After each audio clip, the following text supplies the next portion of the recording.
नमस्कार दोस्तों आज मैं आप लोगों के साथ जो कहानी शेयर करने वाला हूं वो कहानी प्रेरणा है उन लोगों के लिए जो अपने जीवन में कठिनाइयों से लड़ते हुए हालात के साथ समझौता कर लेते हैं। ये कहानी सबक है उन लोगों के लिए जो अपने जीवन में मुश्किल हालात से गुजर रहे हैं। दोस्तों, रिलायंस ग्रुप के मालिक श्री धीरूभाई अंबानी एक बार किसी आवश्यक बिजनेस मीटिंग के लिए अपनी कार से जा रहे थे और जिस रास्ते से वो जा रहे थे, रास्ते में एक बहुत ही भयंकर तूफान आता है। तो कार का ड्राइवर धीरूभाई से कहता है, साहब तूफान बहुत भयंकर है और हमें कार रोक लेनी चाहिए। लेकिन धीरूभाई उसे कहते हैं, नहीं, तुम कार चलाते रहो। थोड़ी दूर चलने के बाद तूफान और ज्यादा भयंकर रूप धारण कर लेता है। अब तूफान की भयावहता को देखते हुए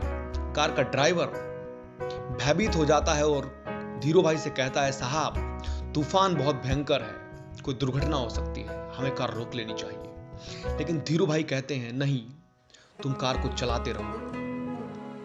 थोड़ी दूर और आगे बढ़ते हुए जब कार के ड्राइवर को लगने लगता है कि सभी लोगों ने सड़क के किनारे अपनी कार रोकी हुई है, सड़क के बीच कुछ पेड़ टूटे हुए हैं, तो फिर से वो धीरूभाई से बोलता है, साहब अब तो हमें कार रोक लेनी ही चाहिए, नहीं तो हम किसी दुर्घटना का शिकार हो सकते हैं। लेकिन धीरूभाई उसे कहते हैं, नहीं, तुम धीरे धीरे ही सही पर कार चलाते रहो।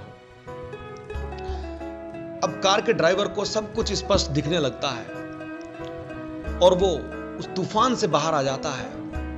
अब धीरूभाई कार के ड्राइवर को कहते हैं, तुम अब कार रोक सकते हो।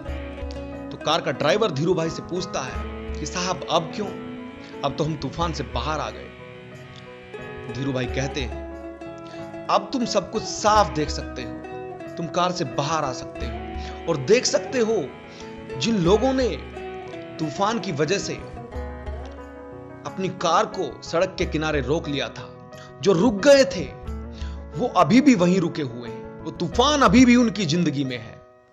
लेकिन तुमने कार चलाना नहीं छोड़ा, तुम प्रयत्न करते रहे, तुम धीरे धीरे चलते रहे और देखते ही देखते तुम इस भयंकर तूफान से बाहर आ गए। दोस्तों, यही हम सबकी जिंदगी में भी होता है। कई बार मुश्किलों के सामने, हालात के सामने हम घुटने टेक लेते हैं और अपने हालात से समझौता कर लेते हैं। हमें मुश्किलें तोड़ देती हैं और हम हार मान लेते हैं। दोस्तों, हालात एक ऐसी चीज है जो एक विजेता के लिए भी वही है और एक हार मानने के लिए भी वही है, क्योंकि एक ही हालात में कुछ लोग रिकॉर्ड तोड़ देते हैं और उसी हालात में कुछ लोग खुद को तोड़ देते हैं। तो हालात दोस्तों वही है। हर किसी की जिंदगी में एक बार तूफान आता है, लेकिन तूफान से ना घबराने वाले लोग हमेशा आगे बढ़ते हैं। प्रयत्न करने वाले लोगों की हमेशा जीत होती है और वही आगे चलकर विजेता बनते हैं। तो ये सबक ले सकते हैं आप धीरूभाई अंबानी से, जिनके दृष्टिकोण की वजह से आज रिलायंस दुनिया की जानी मानी कंपनी है। दोस्तों, अगर ये कहानी आपको अच्छी लगी है तो इस कहानी को आप शेयर कर दीजिए, क्योंकि अच्छी चीजें बांटने से बढ़ती हैं। और अगर आपने अब तक मेरा चैनल सब्सक्राइब नहीं किया है तो मेरे चैनल को सब्सक्राइब कर दीजिए, बेल आइकन पर क्लिक कर दीजिए और मेरे साथ जुड़े रहने के लिए मेरी वीडियोस को देखते रहिए। धन्यवाद दोस्तों।